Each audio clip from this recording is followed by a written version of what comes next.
Se existe um assunto que todo técnico operador de som deveria saber, este é os comportamentos e as características do próprio som. Neste vídeo eu vou te mostrar os 6 principais conceitos de acústica que vai te ajudar na hora da operação de qualquer equipamento de áudio. Olá para você que está vendo esse vídeo, meu nome é Thiago e vamos aos tópicos. O primeiro tópico é o que é o som. O som é uma onda longitudinal e mecânica que só consegue se propagar em meios materiais. Quê? Bom, o som é uma onda longitudinal, exatamente porque ele se propaga na mesma direção em que houve a vibração inicial. Resumindo, se eu tenho uma fonte sonora no ponto A e eu tenho um ouvinte no ponto B, e essa fonte sonora A se propaga em direção ao ouvinte do ponto B, o som irá ser propagado exatamente do ponto A até o ponto B. E o som também é uma onda mecânica porque ele só se propaga no meio material, ele não se propaga no vácuo. E o meio material que eu digo é exatamente os 3 estados da matéria: sólido, líquido e gasoso. O som pode se propagar na água, no ferro, que é um sólido, por exemplo, e no ar, que é o estado gasoso. E justamente por ser uma onda mecânica,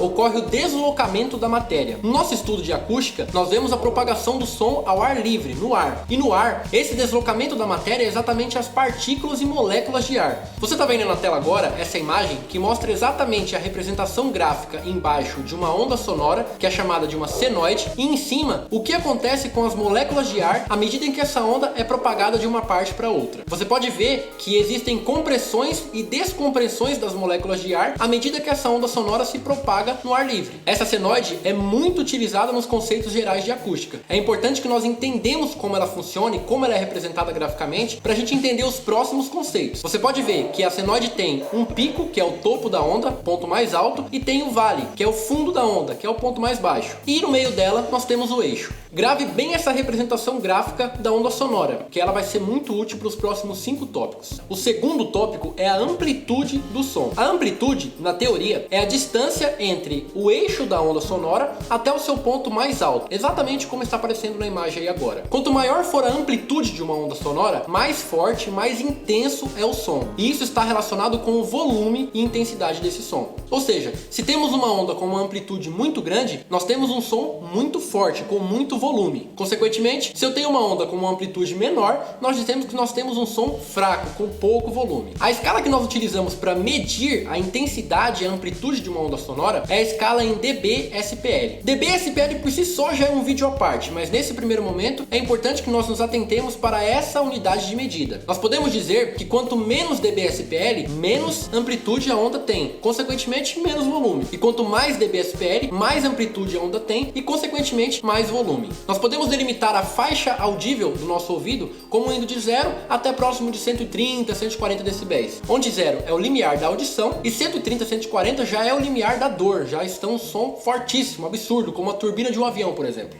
Então, resumindo, a amplitude mede o quanto o som é forte ou o quanto ele é fraco, em termos de volume, medidos em escalas de dB/SPL. O terceiro conceito é a frequência do som. Nessa imagem que você está vendo na tela agora, você pode ver que esse caminho completo que a onda faz até chegar ao eixo de novo, ou seja, sai do eixo, vai até em cima, chega no seu topo, desce, cai até o seu vale e retorna até o eixo inicial, este movimento é chamado de ciclo. Quando ela realiza esse movimento completo, damos o nome de um ciclo. E para medir as frequências, os ciclos são denominados hertz. E a frequência do som vai determinar quantos ciclos completos que a onda percorre no espaço de tempo de 1 segundo. Ou seja, se temos esse movimento completo no espaço de 1 segundo, dizemos que a onda tem 1 ciclo por segundo. E podemos também nominar este ciclo como hertz. Já se a onda percorre 10 ciclos no espaço de 1 segundo, dizemos que ela tem 10 ciclos por segundo ou 10 Hz. Em outro caso, se ela percorre 12.000 ciclos por segundo, 12.000 movimentos desses completos no espaço de tempo de 1 segundo, nós dizemos que ela tem 12.000 Hz. Sendo assim, quanto mais ciclos por segundo, maior é a frequência. E quanto menos ciclo por segundo, menor é a frequência. As altas frequências são exatamente as regiões agudas, e as baixas frequências, consequentemente, são as regiões mais graves. Você está vendo aqui na tela agora uma representação gráfica das frequências e a região que ela atua: grave, subgrave, médio, médio agudo e agudo, por exemplo. O conceito de frequência do som é super importante para o técnico operador de áudio, porque é exatamente essa nomenclatura que a gente encontra na maioria dos equipamentos de som. Então, resumindo, se nós temos um som com muitos ciclos por segundo, nós temos um som agudo, com mais frequências. E se nós temos um som com poucas vibrações por segundo, com poucos ciclos por segundo, nós temos um som de baixa frequência. E um ciclo se equipara a 1 Hz. Se a onda faz 1000 ciclos por segundo, dizemos dizemos que a onda tem 1000 Hz. Se a onda faz 500 ciclos por segundo, dizemos que a onda tem 500 Hz. O quarto conceito é o timbre. Vamos dar um exemplo. Se nós temos dois sons, os dois sons estão exatamente na mesma frequência, têm a mesma quantidade de ciclos por segundo e têm exatamente a mesma amplitude. Como que a gente vai distinguir um som do outro? Exatamente pelo timbre, que é o formato da onda. Nessa imagem que está aparecendo na tela para você agora, você pode ver o formato da onda de alguma das principais fontes sonoras que nós conhecemos. O formato da onda da voz é diferente da do violino, por exemplo.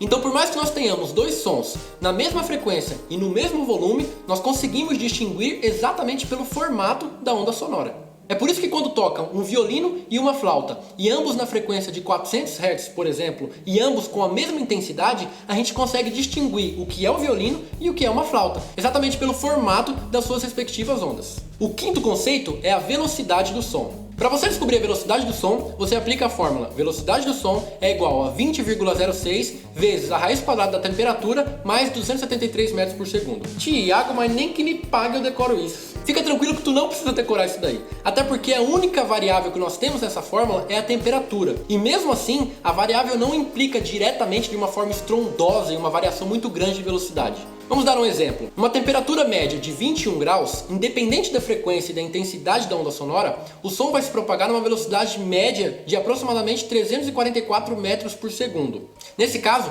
podemos adotar, por vias de regra inicialmente, que a velocidade do som média de propagação é de 344 metros por segundo. Você está vendo na tela agora uma tabela com as diferentes velocidades de propagação do som à medida que varia as diferentes temperaturas. Você pode ver que não altera muito, não é uma coisa estrondosa que vai fazer aquela diferença. Então você pode usar 344 metros por segundo como medida padrão e, se for necessário uma medida mais precisa, você aplica a fórmula.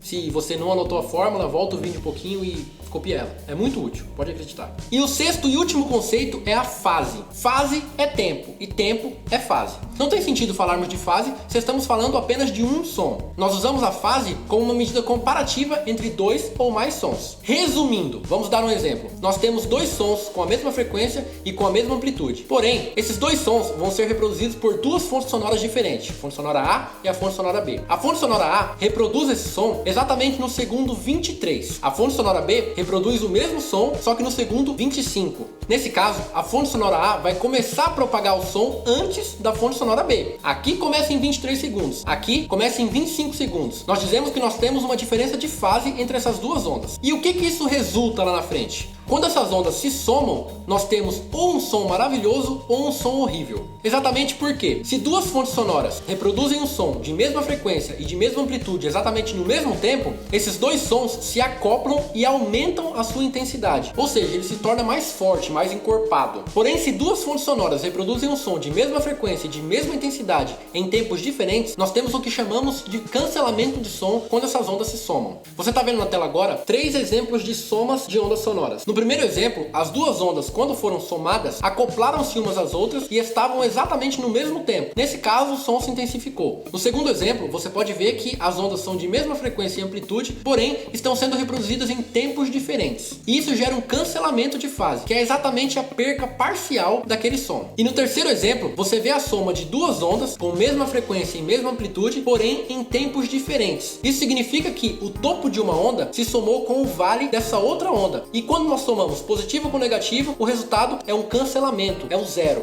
Nesse caso, ao somar essas duas ondas, uma cancela a outra, não existe mais som. O conceito de cancelamento de fase é muito importante para a gente entender, por exemplo, por que em alguns lugares da igreja ou do ambiente que a gente está sonorizando, nós temos uma perca parcial de volume. Isso ocorre devido a um posicionamento errôneo de uma caixa comparada à outra. Se eu coloco uma caixa de som na frente e a outra atrás, e as duas reproduzem o mesmo som, a caixa que está na frente vai chegar primeiro ao ouvido dos ouvintes do que a caixa que está de trás. Nesse caso, quando o som da caixa que está atrás chegar até o som da caixa que está na frente e esses dois sons se somarem, essa soma vai resultar em alguma perca ou acréscimo aos ouvidos dos ouvintes. Bom, esses 6 tópicos de acústica são indispensáveis se a gente quer obter algum resultado e êxito na hora da operação dos nossos equipamentos de áudio. Então, resumindo, o primeiro conceito, o que é o som, as ondas sonoras e a sua representação gráfica. O segundo conceito, a amplitude do som, o quanto ele é forte ou fraco. O terceiro conceito, a frequência do som, o quanto ele é agudo ou grave. grave. O quarto conceito, o timbre do som, o formato da onda sonora. O quinto conceito, a velocidade do som, que nós podemos adotar, que é de 344 metros por segundo. E o sexto conceito, que é a fase, que só faz sentido falar de fase na hora da comparação de dois sons ou mais. Bom, obrigado por você ter assistido até aqui. Se você achou que esse conteúdo te ajudou em alguma coisa, clique em gostei aqui embaixo, isso ajuda bastante a gente aqui do canal. E compartilhe esse conteúdo, esse vídeo com quem você acha que vai ser útil. Tamo junto e até o próximo vídeo.